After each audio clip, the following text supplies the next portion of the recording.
So in this video, I'm just gonna break down how I rig out my Sony A7S3. It's basically at the point now where over the last 3 years of professional work, I've got it to the point where it's essentially second nature to use. Everything I have on here serves a purpose, and when you're doing professional work, that's really what you want. It's gotta be a very seamless workflow so that when you're operating the camera, you can think about other things, not settings or things like that. So in this video, I'm just going to talk about all of the pieces that are on here that have gotten me to that point. I'll dive into each of them a little bit, but if there's anything that you would like more information on, you'd like to see a video on in the future, just let me know in the comments and I will get that made. So we'll start with the monitor. It's a small HD Indy 5. I've tried a couple other monitors in the past. This one is by far the most reliable. It is such a great touchscreen interface that Small HD has. They don't really stop working, and I've found that it's much quicker than a lot of other monitors when you're flipping between reviewing footage and shooting. Again, a great workflow thing when you're doing professional work. Being able to switch between shooting and reviewing your footage quickly is very important. So this monitor is definitely the best I've used so far, and it's going to stay on here for quite a bit longer, I think. So for audio, for scratch audio, we have a Rode Video Micro. It's just scratch audio, maybe some field recording, but not too much. And then I have a Deity TC1 timecode generator up here. This communicates with the Deity PR2 kind of lav packs that I use if I do need to be recording audio from people throughout the day. This generates timecode and syncs with those, and it all goes into the camera, so it's really easy when I'm editing to sync everything up. I probably will do a whole video on that whole setup because it's been quite nice to use, and it's pretty straightforward as far as timecode goes, which was something I was pretty confused about before I started using this guy. So yeah, stay tuned for that video.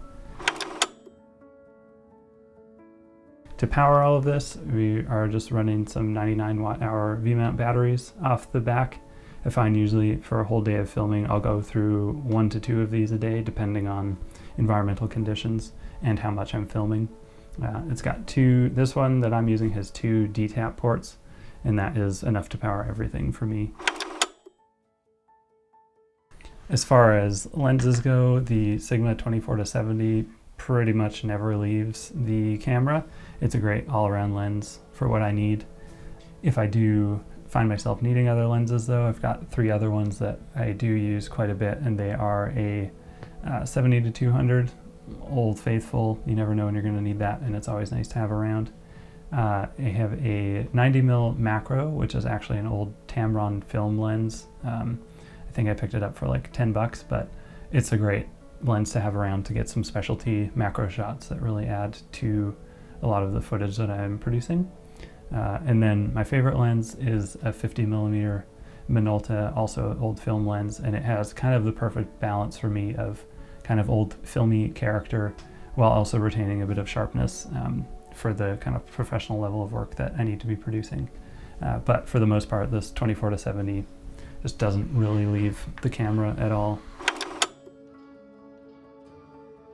And then you'll notice on the side here, I've got 2 of these Peak Design anchor clips, and those don't get used often, but sometimes I will actually attach a Peak Design camera strap to those, so that if I am filming in a situation where I maybe need to go hands-free and can't set the camera down anywhere, then I can just use the camera strap and anchor it to these 2 points here.